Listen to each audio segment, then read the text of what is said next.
हाँ दीपक, सभी ऑन कर लो। वेरी गुड, बहुत बढ़िया। अभी सब लोग कैसे हैं? Yes sir. बढ़िया। बढ़िया है।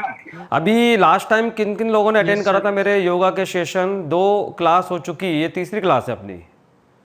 Yes sir. आपने अटेंड करी थी सभी ने? नो सर, पहली क्लास है। ये आपकी पहली क्लास है? अटेंड करिए सर। 2 क्लास अटेंड करी, वेरी गुड, मतलब रेगुलर हो आप। क्योंकि मेरी तीसरी क्लास है। कार्तिका आपने, तेजस, आस्था। चलिए एक बार फिर भी हम एक बार और रिवाइज करते हैं हमारे सेशन को, क्योंकि इसका आपको मालूम है इसके एग्जाम में इसका थ्योरिकल भी होगा, इसलिए आपको योगा से संबंधित कुछ बातें तो लिखना ही है। हमने लास्ट सेशन कौन सा लिया था आपको मालूम है ना? पहला हमने योग की बेसिक जानकारी ली थी, है ना? और दूसरा हमने करा था, दूसरा सेशन कौन सा था बताएंगे आप? तेजस, दीपक?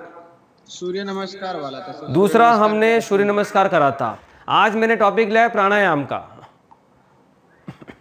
ठीक है, तो प्राणायाम के बारे में आप पहले क्या समझते बताइए। सर, शरीर के अंदर की चीजों से रिलेटेड जुड़ी हुई चीजों के अंदर की एक्सरसाइज। चलो ठीक है, देखिए सीधी सी बात है, प्राणायाम का मतलब है अपनी श्वास प्रश्वास। ठीक है, क्योंकि प्राणायाम में श्वास प्रश्वास का पूरा एक विस्तृत उन्हें लेखा जोखा है पूरा। जो हमारी श्वास आ रही है और श्वास जा रही है, ये हमारा क्या जीवन का आधार है। आस्था आप बताओ प्राणायाम के बारे में आप क्या समझते हो? सर, जब हम सांसों की एक्सरसाइज करते हैं। Yes, very good. अब ये देखो, आस्था ने बिल्कुल सही बोला कि जो हम सांसों का जो रिदम बनाते हैं, इनहेल एक्सेल का, श्वास ले रहे हैं और श्वास जा रही है, ये हर व्यक्ति लेता है। और कोरोना काल में तो बहुत समझ में आई गया आपको सांसों का। आपको सभी को मालूम है ऑक्सीजन की कितनी किल्लत हुई, ठीक है, बट ऑक्सीजन का सभी को मालूम पड़ा है कि हमारे जीवन में ऑक्सीजन की महत्ता क्या है। हम श्वास लेते हैं वो क्या होती है? हम जो श्वास ले रहे हैं वो ऑक्सीजन है ना, आप समझो ना बात को। जो हम श्वास लेते हैं, जो हमें पेड़ पौधों से मिलती है, वो क्या है? ऑक्सीजन है। और जो हम श्वासों को छोड़ते हैं वो क्या है? Carbon dioxide. वो कार्बन डाइऑक्साइड देती है। वही मैं आपको वही समझाना चाह रहा हूँ। हम स्टेप बाय स्टेप चलते हैं। जो हम सांसों को लेते हैं, ग्रहण करते हैं, वो क्या है? ऑक्सीजन है। और जो हम सांसों को छोड़ते हैं वो हमारी कार्बन डाइऑक्साइड है। ठीक है, तो हम इसी श्वास प्रश्वास पे ही आज हमने रखा है प्राणायाम। ठीक है, चलिए हम इसको थ्योरिकल पार्ट में लेके आते हैं। ठीक है, और आप इसको लिखिएगा जरूर, क्योंकि हम इसको प्रैक्टिकल सेशन में लेके आएंगे ना। श्वास प्रश्वास की स्वाभाविक लय में उसकी गति में बाधा उपस्थित करना प्राणायाम कहलाता है। ये आप लिख लीजिए, ये इसकी परिभाषा है प्राणायाम की। जो हमारी श्वास और प्रश्वास की स्वाभाविक लय है, इनहेल एक्सेल का जो रिदम है, जब अगर हम उसमें बाधा उत्पन्न करते हैं तो उसको क्या बोलते हैं? प्राणायाम। जब हम नासिका, नाक मतलब नाक और नासिका, जब नाक से वायु को शरीर में भरते हैं उसको क्या कहते हैं? श्वास कहते हैं। ठीक है, ये वर्ड बहुत आएंगे कि श्वास प्रश्वास। तो आपको ध्यान लगाना है योग में कि जब मैं श्वास की बात करूं तो मतलब क्या करना है? हमने श्वास भरी मतलब श्वास ली, है ना। और जब अगर मैं प्रश्वास करूंगा तो उसको क्या बोलेंगे? सांसों को हमारे बॉडी से बाहर, मतलब वायु को बाहर नाक से निकालना, उसको बोलेंगे प्रश्वास। और इसका एक वर्ड और भी है, रेचन। इसको भी लिख लीजिए आप कि जब हम श्वास को अंदर लेंगे उसको बोलते हैं, श्वास तो बोलते हैं, उसके अलावा उसको क्या बोलते हैं? पूरक। और जब हम प्रश्वास, जब हम हमारी वायु को बाहर निकालेंगे तो उसको क्या बोलेंगे? रेचन। लिखा आप सभी ने? अभी हम जो श्वास भर रहे हैं, ठीक है, इनहेल एक्सेल का रिदम जो चल रहा है, उसकी प्रणाली में बाधा डालना क्या बोलेंगे? उसको प्राणायाम। तो प्राणायाम की परिभाषा क्या हो गई? यहां से क्या निकल के आई है हमारे पास? जो हमारा इनहेल और एक्सेल है, अगर उसमें हमको कोई भी हल्की सी रुकावट आती है या कुछ भी करते हैं हम उसमें, जैसे श्वास प्रश्वास की स्पीड को थोड़ा सा उसमें बाधा डालना, ये हमारा क्या कहलाता है? प्राणायाम। अब हम जैसे जनरल भाषा में बात करते तो क्या करेंगे? सांसों को लेना, सांसों को लेना। हमने श्वास भरी, उसको क्या बोलेंगे? श्वास भरी। ठीक है, सांसों के लिए हमने क्या बोलेंगे? जब हमने इनहेल करा तो उसको क्या बोलेंगे? श्वास भरी। ठीक है, और जब एक्सेल करेंगे तो क्या बोलेंगे? उसको प्रश्वास करी। ये आपको रिदम आपको खुद को समझना पड़ेगा कि जब हम श्वास भरेंगे उसको बोलेंगे इनहेल, या हिंदी भाषा में क्या बोलेंगे? उसको पूरक। और रेचन किसको बोलेंगे? प्रश्वास को एक्सेल प्रश्वास, जो हमने श्वासों को छोड़ा, ठीक है। ये देखिए स्टेप बाय स्टेप भी हम जब चलेंगे ना तो आपको प्रॉपर तरीके से आएगा और बहुत अच्छा पढ़ने में आपको मजा आएगा। प्राणायाम के जो तरीके हैं वो दो प्रकार से किया जाता है। एक तो आपने गौर करा होगा कि हम जैसे बिना कुंभक के भी करते हैं। हमने सांसों को लिया, जैसे मैंने एक नासिका से श्वास भरी और एक से छोड़ी। जब हमने सांस ली और उसको कुछ देर के लिए रोका, उसको क्या बोलते हैं? उस कुंभक को अंता कुंभक बोलते हैं। निश्चिंत रहिए, अगर आपको कोई भाषा नहीं आएगी तो मैं आपको पूरा बताऊंगा आपको, है ना। तो देखिए प्राणायाम दो तरीके से किया जाता है। जैसे अभी आपने बताया कि हमने अनुलोम विलोम का अभ्यास करा, एक नासिका से श्वास भरी और एक से छोड़ी, तो ये आपका क्या हो गया कि हमने इसमें कुंभक का यूज नहीं करा, ठीक है। और एक में क्या होता है कि हम कुंभक का यूज करते हैं, मतलब हमने जब श्वास ली तो थोड़ा रुके, समझे, 1-2 मिनट रुके हम और फिर धीरे धीरे एक्सेल करा, फिर रुके। तो यहाँ पे दो कुंभक की बात की गई है। देखो आप, एक आपका है अंता कुंभक, ये देखो आप यहाँ लिखा हुआ है पीपीटी पे, एक लिखा है अंता कुंभक, मतलब सांसों को जब हम अंदर रोकते हैं उसको बोलते हैं अंता कुंभक। और एक हमारा होता है बही कुंभक, जब हमने सांसों को पूरा छोड़ा फिर नासिका बंद करी, उसको क्या बोलते हैं? बाह्य कुंभक। बाबा रामदेव हमेशा बोलते हैं कि सांसों को रोकी अनुलोम विलोम। अनुलोम विलोम एक तो हो गया कि आपने श्वास भरी और श्वास छोड़ा, ठीक है। और दूसरी भाषा में अगर मैं कुंभक से करूं तो क्या करूंगा? एक नासिका से श्वास भरी, फिर थोड़ा रुके, फिर धीरे से दूसरे से एक्सेल करा, है ना। यही होता ना अनुलोम विलोम में, यही होता ना। एक नासिका से श्वास भरी, थोड़ा रुके अंता कुंभक में, फिर धीरे धीरे एक्सेल करा।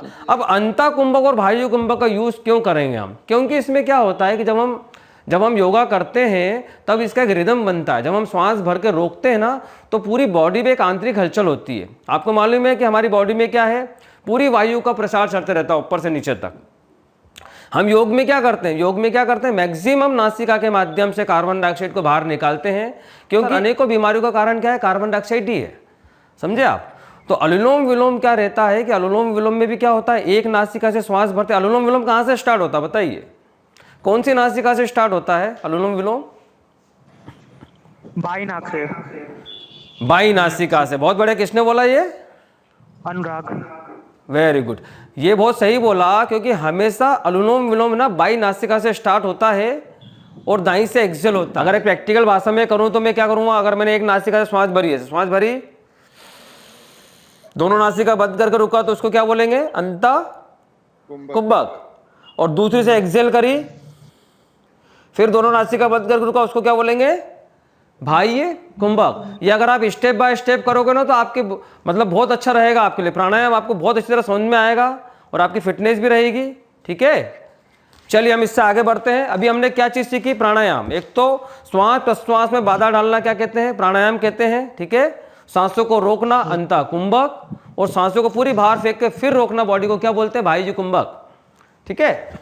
इसमें 3 बंद आते हैं योग अभ्यास में, जब हम दोनों नासिका बंद करके ठुड्डी को कंठकुप से लगाते हैं। ये देखो आप मेरे को पीछे आ रहा होगा, जालंधर बंद। एक तो आता है जालंधर बंद, ठुड्डी को कंठकुप से लगाना। इसमें पूरी तरह से श्वास भरकर बाह्य कुंभक समाप्त करने तक लगाए रखते हैं। तो जालंधर बंद आप समझते हैं? हमारा जो गला है ना, गला, ये गला जो है ना, बहुत सारी मांसपेशियां इसमें, है ना। तो जब इस ठुड्डी को कंठकुप से लगाते हैं तो इसको क्या नाम दिया गया है? जालंधर बंद। ये हमारा गला क्या जाल है बहुत सारी मांसपेशियों का, आपको इससे याद रखना है। अब इस ठुड्डी को जब कंठकुप से लगाते हो तो वायु रुक गई आपकी, ठीक है। तो इसको बोलते हैं जालंधर बंद। ये आपकी अगली शब्दावली है। अगली शब्दावली में क्या है? जालंधर बंद किसको कहेंगे? आपका जाल कहाँ है? गले पर। जब ठुड्डी को कंठकुप से लगाएंगे तो उसको बोलेंगे जालंधर बंद। आप लिख लीजिए इसको। ठुड्डी को, ये हमारी ठुड्डी है ना, इसको जब हम कंठकुप से लगाते हैं तो एक वायु का जो एक अवरोध हो जाता है उसको बोलते हैं जालंधर बंद, ठीक है। हमने जब श्वासों को बाहर छोड़ा तो आप ऑब्जर्व करोगे कि आपका जो पेट है ना अंदर की ओर जाता है। हमने जब श्वास भरी और श्वास छोड़ते ना तो पेट अंदर की ओर जाता है। जैसे जैसे पेट अंदर जाता है ना तो वो नाभि से टच हो जाता है। तो यहाँ पे इसकी परिभाषा क्या है? देखो, प्रश्वास करते वक्त, मतलब प्रश्वास का मतलब क्या? जब हम सांसों को छोड़ रहे हैं, प्रश्वास करते करते पेट को अंदर खींचकर नाभि को ऊपर की ओर खींच लेने को उद्यान बंद लग जाता है। जब हम प्रश्वास करते हैं ना तो जब पेट अंदर जाता है ना मैक्सिमम, तो उसको बोलते हैं उद्यान बंद, ठीक है, ये होगी दूसरी शब्दावली।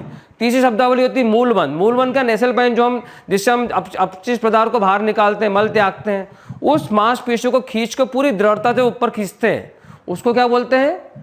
मूलबंध। आपकी 3 शब्दावली कौन कौन सी आ गई बताइए? पहली कौन सी है? पहली कौन सी है? शबल बताओ, पहली कौन सी है? पहली है हमारी जालंधर बंध, दूसरी कौन सी है? उद्यान बंध, और तीसरी कौन सी है? मूलबंध। जब हम ठुड्डी, देखो मैं आपको बार बार बोल रहा हूं, ठुड्डी को जब कंठकूप से लगाएंगे तो उसको क्या बोलेंगे? अवरोध करा वायु को, तो उसको बोलेंगे जालंधर बंध। ठीक है, और पेट को अंदर की ओर खींच के रखेंगे तो उसको क्या बोलेंगे? उद्यान बंद। उसको बोलेंगे उद्यान बंध। आप शब्दावली याद करिए, क्योंकि ये शब्दावली जब हम प्रैक्टिकल करेंगे ना तो बहुत आएगी। और नेसल पाइन हमारा जो गुदाद्वार, उसको ऊपर खींचेंगे मांसपेशियों को, तो उसको क्या बोलेंगे? मूलबंध। ये 3 चीज बहुत आएगी जब हम कुंभक और बंधों के साथ कोई प्राणायाम करेंगे, तो ये बहुत आएगी शब्दावली। ठीक है, ये प्राणायाम मुद्रा होती है। ऐसा नहीं कि आप तुरंत बैठ गए और आपने चालू कर दिया, इसकी भी एक शब्दावली है। प्राणायाम मुद्रा मतलब जो राइट हैंड है उसकी 2 उंगलियों को जब जड़ में लगाते हैं, 2 उंगलियों को जड़ में लगाते हैं, ठीक है, तो 2 उंगली हमारी जो बाहर रहेगी, उससे क्या करना है? अंगूठों से राइट का संचालन होगा और दोनों उंगलियों से लेफ्ट का संचालन। हाँ बिल्कुल ऐसे। तो अंगूठों से हम किसका संचालन करेंगे? राइट का, और दोनों उंगलियों से लेफ्ट का। जब मैं आपको बोलूँगी प्राणायाम करना है तो आपको क्या होना? सुख आसन या कोई भी अर्ध पद्मासन में बैठना है, तो ये वाली मुद्रा आपको बनाना है। हाँ वेरी गुड आस्था, करो। अब ये जो अंगूठा है, राइट हैंड यूज करें, अंगूठों से किसका? राइट का, और राइट नासिका बंद करेंगे, ठीक है, और दोनों उंगलियों से लेफ्ट का करेंगे। राइट से अंगूठों का और दोनों उंगलियों से लेफ्ट का। आपको मिल रहा है प्रॉपर? ठीक है, यस सर। तो ये प्राणायाम मुद्रा बना।